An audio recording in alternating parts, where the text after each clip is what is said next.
Ever feel like you're trying to play the stock market and it's more like rolling dice? Mm, Or maybe you're at the grocery store trying to, stick to your budget, but it feels like there's an earthquake. yeah, The economy, it can feel chaotic, right? definitely. But what if I told you there might be a method to the madness? Okay. That's what we're going to be diving into today, Complexity Economics. Mm, We're joined by expert speaker to really unpack Doyne Farmer's new book, New Making Sense of Chaos. Now, Farmer's mm, background is actually in physics, not economics, yeah. which I find so fascinating. Yeah, it's really interesting. It's a very unique perspective, and he brings a lot to the table. Because you see, traditional economics often treats the economy like a well-oiled machine, right? Hmm. Predictable, balanced, Right. perfectly in sync.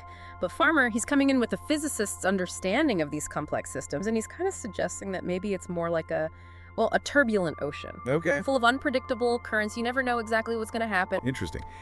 And the book's title itself, right, New Making Sense of Chaos, Mm-hmm. it really sets the stage. I mean, have you ever wondered, why is it that these traditional economic models, why do they so often miss the mark? Yeah.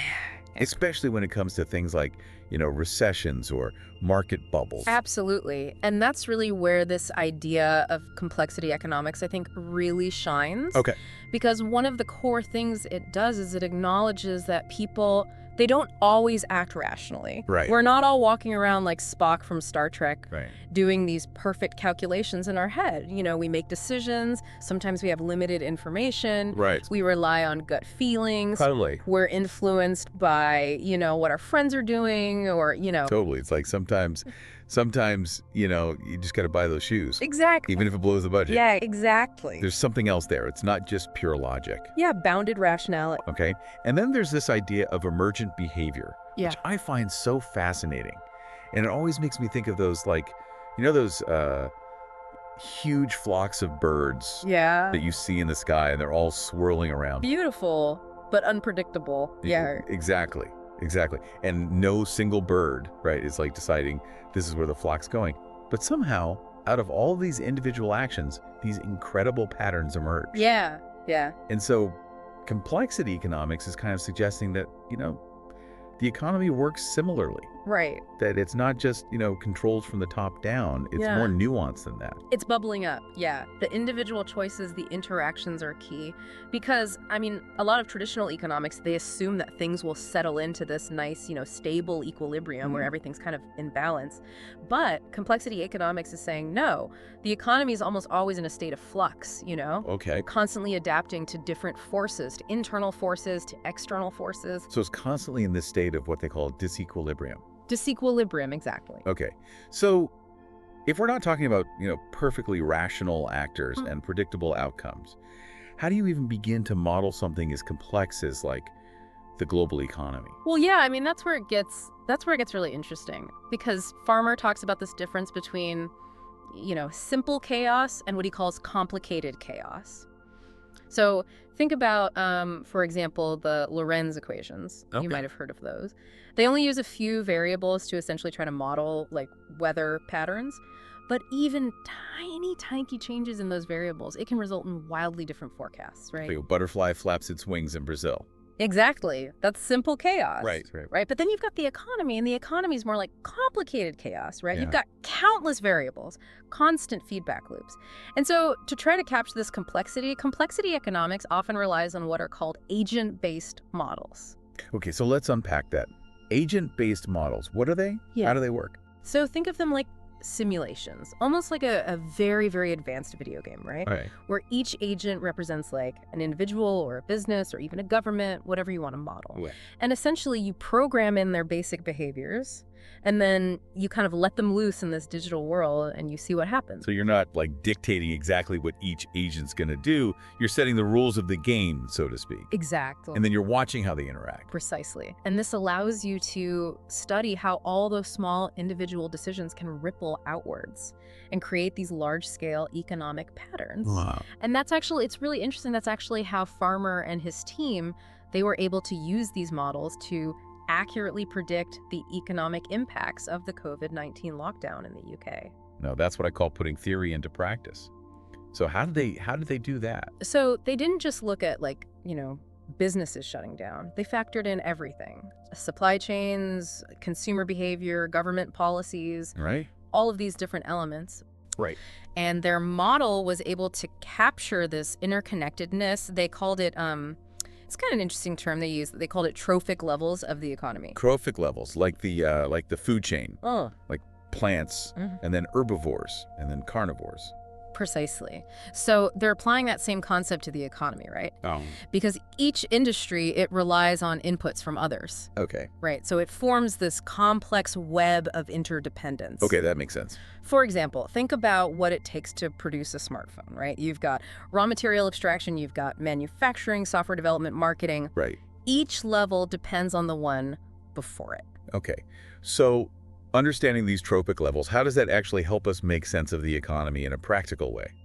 Well, one of the things they found is that industries that are further down the chain, so to speak, right? So the ones with these higher trophic levels, they tend to be more innovative and they contribute more to economic growth. So the more complex the process, the more opportunities for like innovation and growth. It's like, Yeah.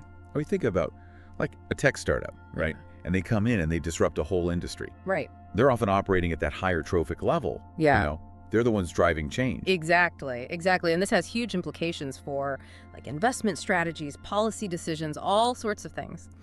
Now, another area where I think complexity economics really challenges the status quo is in how it looks at something like climate change. Okay, yeah, let's dive into that. Because, I mean, climate change, it feels like the ultimate form of chaos, right? It's definitely a complex system, right? Lots of uncertainty. But here's the thing, and this is what I think is so interesting. Traditional models, they often paint this very bleak picture of what it would take to transition to, a greener economy. They focus a lot on the upfront costs, right? Right. Without fully considering the long-term benefits or the potential for, again, innovation. Right. So it's like saying, oh, it's going to be so expensive to switch from, our gas-guzzling cars to electric vehicles. But it's not taking into account, like, well, what if the price of electric vehicles drops dramatically as the technology improves, as demand increases? Exactly. They miss out on those positive feedback loops, right? Yeah, That potential is there. Farmer argues that, as we invest more in, say, renewable energy, the cost of production goes down, it becomes more competitive with fossil fuels, which then leads to more investment. And it becomes this self-reinforcing cycle, which is like, that's a much more hopeful outlook, I think, than we often hear. Absolutely. And in fact, Farmer's team, they actually developed a model they call If the World Energy Model. And their model suggests that, a rapid transition to renewable energy, it's not only feasible, but it could actually be cheaper in the long run than just sticking with fossil fuels. Okay. That's a game changer. That's huge. So it's like complexity economics is coming in and saying, hey, we might actually be able to solve this thing. Yeah. What about something like economic inequality? How can this approach help us tackle an issue as complex as that? Well, because traditional economic models, right? A lot of times they rely on this idea of like a representative agent. Right. So they're essentially averaging everyone into one homogeneous group. Right.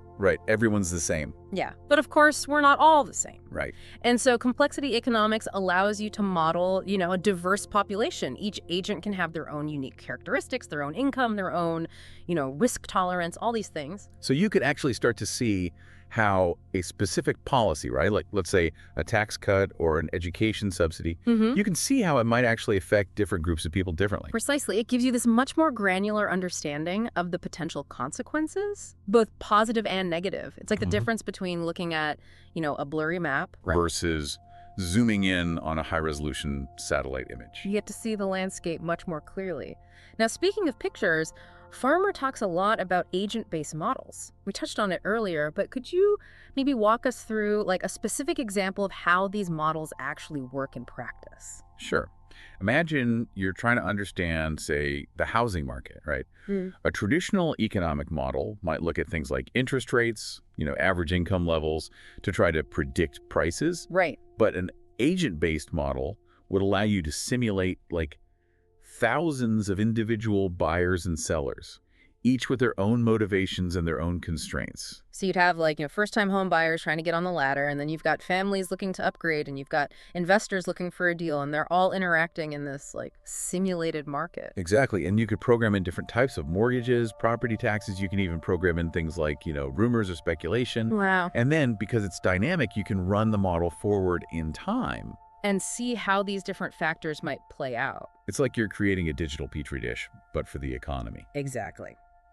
So what kind of insights have we actually gained from using these agent-based models? Are there any like concrete examples that you found particularly interesting? Yeah, well, one fascinating example is something called the occupational transition model.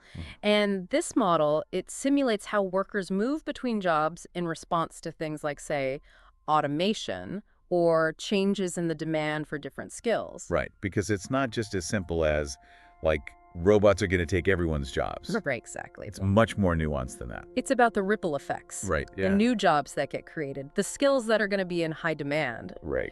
And this model has actually shown the importance of things like retraining programs and education policies that can help workers adapt to those shifts. So instead of just reacting to these changes in the job market after they happen, we can actually use these models to try to anticipate them and prepare our workforce for the future. Yeah. That's incredibly powerful. I imagine building these agent-based models, though, it must be incredibly complex. Like, where do you even begin? Yeah, it definitely takes a lot of data. You need information about individual behavior, market trends, government policies. Right. And even then, there's always going to be a degree of uncertainty. Right.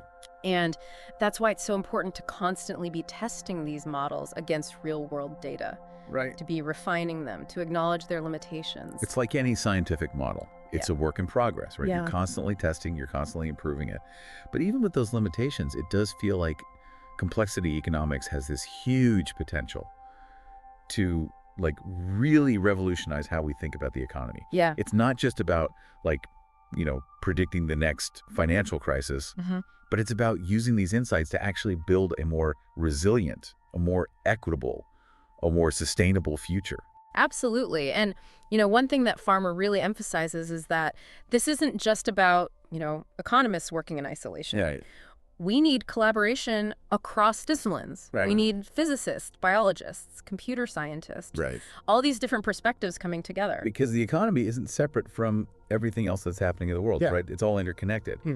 So what are, I guess, some of the other key takeaways, like big picture, that you're hoping that listeners will kind of take away from our dive into complexity economics? I think for me, the most important thing is to really move away from this idea that the economy is a simple, predictable machine, Right. It's a complex, adaptive system, and it's constantly evolving. It's full of surprises. Right. And that's okay. It's about embracing the chaos a little bit, right? Right. Recognizing that there's not always going to be a simple answer, but that by understanding that complexity, maybe we can make better decisions in the long run. Exactly. And to do that, we need to kind of change the way we do economics.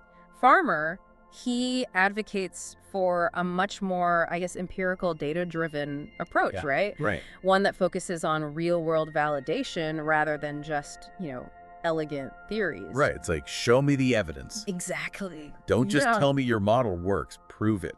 And he even argues that, prestigious awards like the Nobel Prize in Economics, they should place more emphasis on models that have actually been rigorously tested. Wow. And shown to be effective in practice. So rewarding economists not just for their ideas, right, but for their impact on the real world. Exactly. And I think that's a shift we need to see more of if we want economics to truly kind of live up to its potential. And if we want to create a better future, which is what it's all about, right? Right.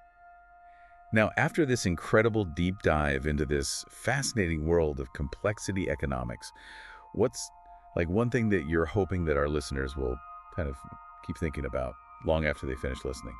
For me, it's the sheer scope of what complexity economics can help us understand, right? It's not just about financial markets or, GDP growth. It's about everything from climate change to social inequality to the very nature of human behavior. It's about seeing the interconnectedness of it all. Exactly. And recognizing that even small changes can have these ripple effects throughout the entire system. Precisely. And that's kind of, there's a power in that. There is. Right. That each of us in our own way, can actually make a difference. Absolutely. It really highlights like that power of individual action, even within these massive complex systems. Yeah. But it can also feel kind of daunting, right? Right. Like, where do we even start? Yeah. How do we begin to wrap our heads around all of this complexity and actually use it to, like, make a real difference in the world? Well, I think it starts with shifting our mindset a little bit, you know? Okay. I think we have to move away from always seeking these like simple solutions to what are inherently complex problems. Right. There's no magic lever we can pull to, like, fix the economy or solve climate change. Right. It's more about embracing this this kind of experimental approach, right? Where we're constantly learning, adapting, iterating. So it's that saying, the only constant is change. Exactly. Complexity economics seems to really embrace that. But how do we actually put that into practice? Like, what would it look like to actually design economic policies using this more nuanced, complex understanding of the world? Well, I think for one thing, it means moving away from these one-size-fits-all policy solutions. Okay. What works in one context might not work in another. Right. And so we need policies that are more flexible, adaptable, tailored to specific circumstances. So instead of just saying, like, we need to cut taxes or we need to increase spending, Uh-huh. it's more about taking that step back and saying, okay, what are the specific challenges we're facing in this particular sector or in this community? And then what are the most effective levers we can pull to try to create some positive change? Precisely. It also means thinking more about those feedback loops we were talking about earlier, right? Like, how can we design policies that actually create those virtuous cycles where positive changes end up reinforcing each other? Okay. So, for example, how can we incentivize investment in renewable energy in a way that also creates jobs and stimulates economic growth? So it's like finding those win-win scenarios. Exactly. Where we're not just addressing like one problem in isolation, but we're actually creating solutions that could benefit multiple stakeholders and ultimately create this more like resilient system overall. This all feels very different from, I think, how economics has traditionally been taught and even practiced. Do you think complexity economics has the potential to like fundamentally change the field as a whole? I think it's already starting to. We're seeing more and more economists embracing these ideas, incorporating, complexity theory into their models, engaging in this more interdisciplinary research. Right. And it's not just academics, I mean, policymakers, business leaders, they're starting to recognize the value of this approach as well. So it's like we're kind of witnessing a paradigm shift. Right. It's a move away from these like deterministic models. Right. And towards this more like holistic systems level understanding of how the economy really works. Absolutely. But like with any paradigm shift, I imagine there are challenges, there's resistance. What are some of the biggest obstacles that you see facing, like the wider adoption of complexity economics? Well, I mean, one challenge is simply the sheer amount of data that's required to build these really complex models. So we need better ways to, collect data, analyze data, share data across different sectors and institutions. There's also a need for much more kind of interdisciplinary collaboration. We need economists working alongside, physicists, computer scientists, sociologists. It's about breaking down those silos, right? Exactly. And recognizing that no single discipline has all the answers. Yeah. Exactly. We need those diverse perspectives to really tackle these complex challenges.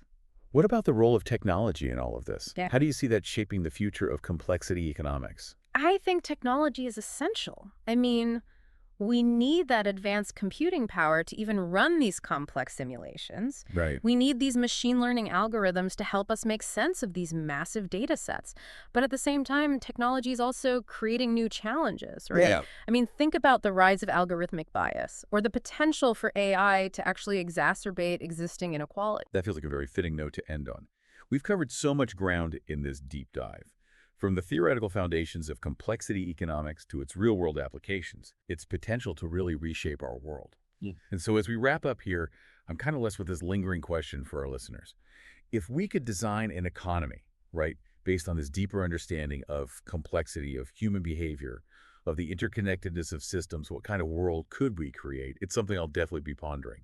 Thanks for joining us on this deep dive into complexity economics. We hope it sparked your curiosity and maybe even given you a new lens through which to view the world around you.